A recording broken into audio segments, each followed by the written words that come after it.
अपने देखने लग रहे हैं कि विशेष कौम के एक बेटा वो लगातार तिरंगा में लिपट के आ रहा है। हम राजनीति नहीं करते।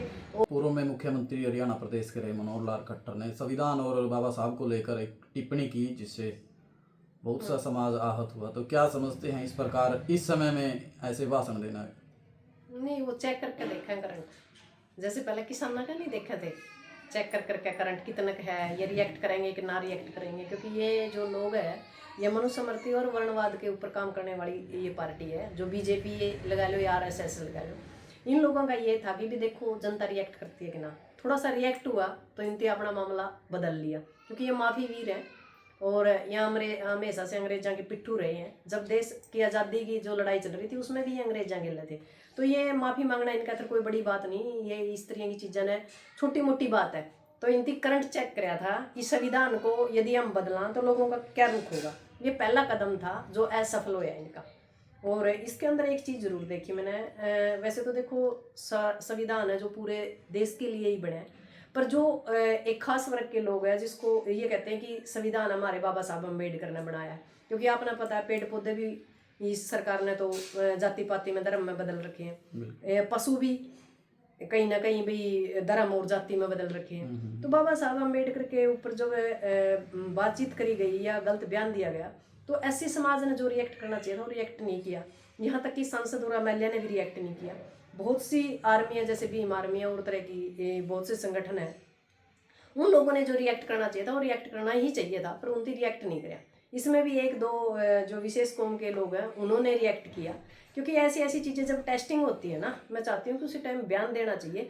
जो आप ऐसे समाज के वोट लेते हो, ऐसी समाज का नाम लेकर है उनके MLA MP या उन सीटों को कवर करते हो आप, तो उनके हकों की जब बात होती है तो वो ये नहीं बोलते। इसी का फायदा लगातार बीजेपी उठा रही है। क्योंकि जब किसी गरीब के ऊपर अत्याचार हुआ है तो ये लोग बोलते नहीं, और जब किसी अमीर के साथ कोई बात हुआ तो वहाँ जाकर खड़े हो जाए, वहाँ बड़ी बड़ी कॉल देवें। तो ये चीज़ जो ऊंच नीच का जो भेदभाव है ना, ये भी ना करें। और इस तरह की चीज़ों में हमें रिएक्ट करना चाहिए। और समाज को एक, जैसे धर्म और राजनीति एक सिक्के के दो पहलू हैं, ऐसे ही किसान मजदूर एक सिक्के के दो पहलू हैं। ये लोग रिएक्ट करेंगे और इनके ऊपर MP MLA, यहाँ तक कि कितना बड़ी बात थी, संविधान को मतलब टारगेट कर दिया। हम भी मानते हैं कि 389 लोग थे जिन्होंने संविधान को पढ़ा लिखा या मतलब दूसरे देशों का जो संविधान है उसको रिसर्च करा उसके बाद। पर भारत पाकिस्तान हुआ 299 तो जब भी थे। पर ये तो है ना कि उसके जो आल दा आल थे जिन्होंने इस चीज़ को, जो ड्राफ्टिंग कमेटी है उसके जो अध्यक्ष थे वो तो बाबा साहब अम्बेडकर थे। इस चीज़ को हम भूल नहीं सकते ना। तो ये इतने दिनों के बाद मतलब मुझे समझ में नहीं आई कि क्या देखना चाहते थे खट्टर साहब। और मैं यही मानती हूँ कि ये टेस्टिंग करते हैं, टेस्टिंग फेलियर रही इनकी। 2 अधिकारी भी सुसाइड कर गए जी। उस मामले को भी कहीं ना कहीं जातीय रंग देने की कोशिश। सबसे बड़ी बात क्या है कि लगातार ये मान के चलो आप 5 या 6 साल से सरकार हरियाणा को जलाना चाह रही है। और जो आम जनता उसको, या आम लोग जो पब्लिक के बीच में काम कर रहे हैं, वो उसको बचाने का काम कर रही है। पहली बार है कि सरकार आग लगा रही है, आम जनता उसको बुझा रही है। ये कहीं ना कहीं जाट नॉन जाट करना चाहते हैं। और इस बार भी वही मामला था। और मनीषा जो हत्याकांड था, इसके जो जड़े हैं कहीं ना कहीं मैं मानती हूँ मनीषा हत्याकांड के साथ जुड़े हुए हैं। जब से CBI जांच चल रही है, एक सुशीला हत्याकांड हुआ था हिसार के अंदर, लगभग उस जैसा ही ये दौर हम देखने जा रहे हैं। मतलब जिसका नंबर आता है वही सुसाइड करता है। मैं ये नहीं मानती कि सुसाइड है, मुझे लगता है कि इनकी हत्या की जाती है कि कोई बड़ा इंसान है जिसको बचाने के लिए और लोगों की बलि ली जा रही है। तो इसके ऊपर तो एक यही हो सकता है कि सीटिंग जज की बजाय रिटायरमेंट कोई जज है और एक SIT बनाई जाए जिसके ऊपर एक तय सीमा के अंदर इसकी इंक्वायरी करके आम जनता के बीच में रखा जाए। वैसे इस देश के अंदर ना लोकतंत्र बाकी है, ना न्यायतंत्र बाकी है, और ना चौथा स्तंभ जिसको हम कहते हैं कि मीडिया, उसके ऊपर भी सरकार का कब्जा है। इस देश के अंदर कोई भी तंत्र या कोई भी स्तंभ फिलहाल बाकी नहीं है, अघोषित इमरजेंसी है। और यदि इसके अंदर भी कुछ न कुछ, यदि कुछ सही चीज़ें आती हैं तो बहुत बड़ी और अच्छी बात होगी। कहीं ना कहीं ये होगा कि इस देश के अंदर लोकतंत्र बाकी है, लोकतंत्र खत्म हो चुका है, राजतंत्र ही है, इनडायरेक्ट है। तो जनता क्या करे कि इन चीज़ों से छुटकारा, जो जात पात है और इस प्रकार की घटनाएं ना दोहराई जाएं? नहीं, सरकार जैसे चाहती है कि हम एक दूसरे जाति के अंदर जाति, धर्म के अंदर धर्म ढूंढा जा रहा है। सरकार कॉलेज स्कूल बंद कर रही है और हॉस्पिटल बंद कर रही है, और लगातार आपको देख रही है कि धर्म की तरफ ज़्यादा ध्यान है। नए नए बाबे, नए नए मंदिर। तो तो नई तरह की जो चीज़ें लॉन्च हो रही है उनकी तरफ ना भाग के अपने आप को समर्थ बनाना चाहिए कि काम चाहे छोटा हो, आत्मनिर्भर बनना पड़ेगा, क्योंकि सरकार के भरोसे नहीं रह सकते, रोजगार है ही नहीं। जिनके पास ज़मीन है वो ज़मीनें बेच के विदेश चले गए हैं, तो ज़मीनें भी खत्म है और इंसान भी खत्म है, क्योंकि आप तो देख रहे हो लगातार विदेश से बोलियां आ रही है और लगातार आपने देखने लग रहा है कि विशेष कौम के एक एक बेटा वो लगातार तिरंगा में लिपट के आ रहा है कि ये मूल्य है।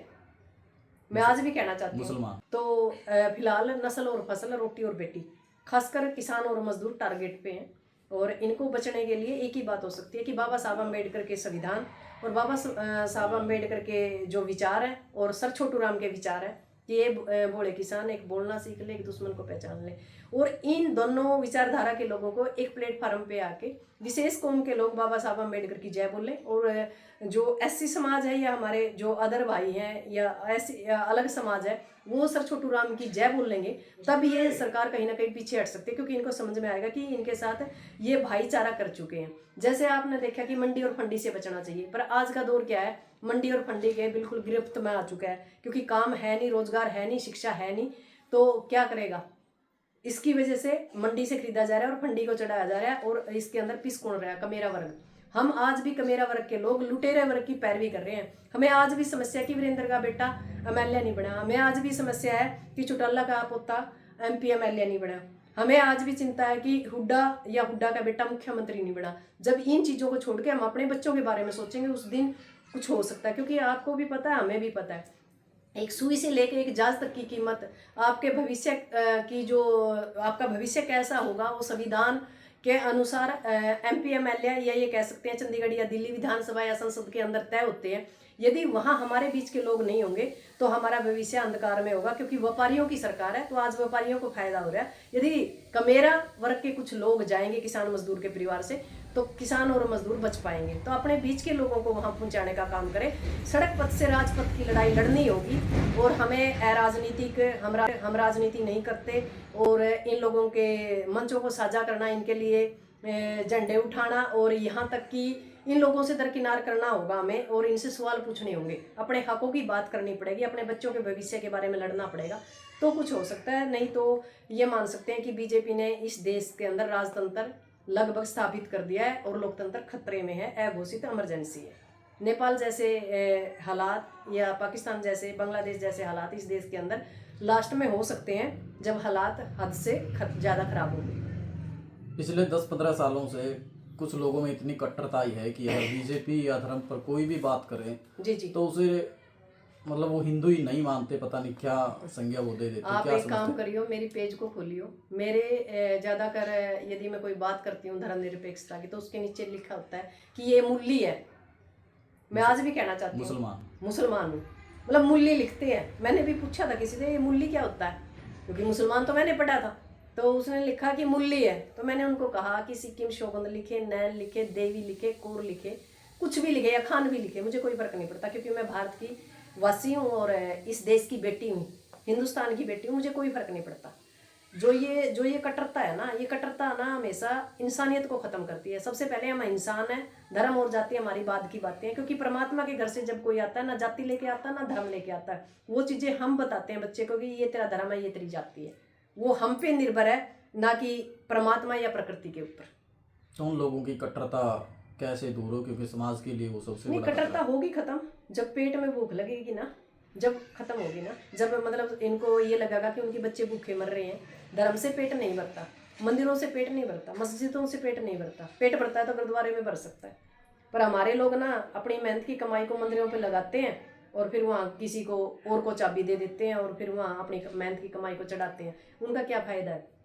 किसान आंदोलन के अंदर मंदिरों की कोई भूमिका नहीं थी। अब आपने देखा पानी चढ़ा पीछे, जो हमारे हालात खराब थे, हरियाणा के भी पंजाब के भी, मंदिरों ने अपने दरवाजे बंद कर लिए। अपना दान वहाँ दीजिए जहाँ इंसानियत के बारे में बात हो, जहाँ इंसानियत के लिए काम हो सकता है कि हमारी जो मेहनत की कमाई है हम किसी जीव जंतु पर लगाएं, किसी गरीब आसपास के भाईचारा पर लगाएं, किसी की पढ़ाई लिखाई पर लगाएं, या फिर गुरुद्वारा में दान दें। ऐसे लोगों को दान दक्षिणा बिल्कुल नहीं देना चाहिए। भगवान भावना का भूखा है, आप उसको एक फूल भी दान कर सकते हो। मैं चाहती हूँ कि एक्स्ट्रा जो खर्चे हैं ये चीज़ें बंद करके भगवान के दरबार में जाइए आप, हम मना नहीं करते, दूर दूर जाने की ज़रूरत नहीं है। जो हमारे पूर्वज थे वो खेड़ा खाप खेत के ऊपर काम करते थे, हम चाहते हैं कि दोबारा से हमें खेड़ा खाप खेत के ऊपर काम करना होगा।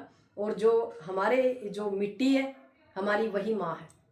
पहले खेड़ा और खाप के अनुसार ही समाज अपना जीवन व्यतीत करता था, जी। लेकिन आज के समय में दिवालियां भी दो दो होगी, हर त्योहार दो दो बना तीन दी, होगी क्या जी, समझते हैं? दिवाली 3 होगी जी। वो सर छोटू राम ने कहा था ना मंडी फंडी, ये मंडी फंडी का मामला है। यहाँ कोई दिवाली तो एक ही बनती है, अमावस्या की होती है दिवाली, तो सबने पता है।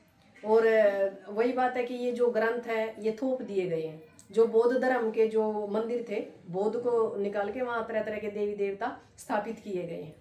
हमारे पास 33 करोड़ देवी देवता हैं, पर हमारे देश में सबसे ज़्यादा भूखमरी है। यदि हम 33 करोड़ देवी देवताओं की पूजा करते हैं तो डॉलर अमेरिका का क्यों बढ़ रहा है, ये एक सोचने का विषय है। यदि धर्म से इंसान अपनी ज़िंदगी आराम से जी सकता है तो फिर पढ़ने की ज़रूरत नहीं है। तो हम चाहेंगे सरकार, जब जैसे कोरोना काल आया आपने देखा होगा, ऑक्सीजन की ज़रूरत थी, डॉक्टरों की ज़रूरत थी, हॉस्पिटल की ज़रूरत थी। यदि खुदा न खास्ता परमात्मा या प्रकृति की वजह से कल कोई फिर और कोई समस्या आए तो हमें जो राम मंदिर है अयोध्या वाला, उसका कोई फ़ायदा नहीं होगा। क्योंकि दुआ तो हम कहीं भी बैठ के कर सकते हैं, मंदिर की ज़रूरत नहीं है। पर हॉस्पिटल और स्कूल कॉलेज की बहुत ज़रूरत है, यूनिवर्सिटी की बहुत ज़रूरत है, उसके ऊपर काम करना चाहिए सरकार ने। पर 11 साल से लगातार सरकार का काम है फूट डालो राज करो, धर्म और तंत्र और ये मंडी फंडी का हद से ज़्यादा बोलबाला इस देश के अंदर, जिसका खामियाजा आम जनता को भुगतना पड़ रहा है।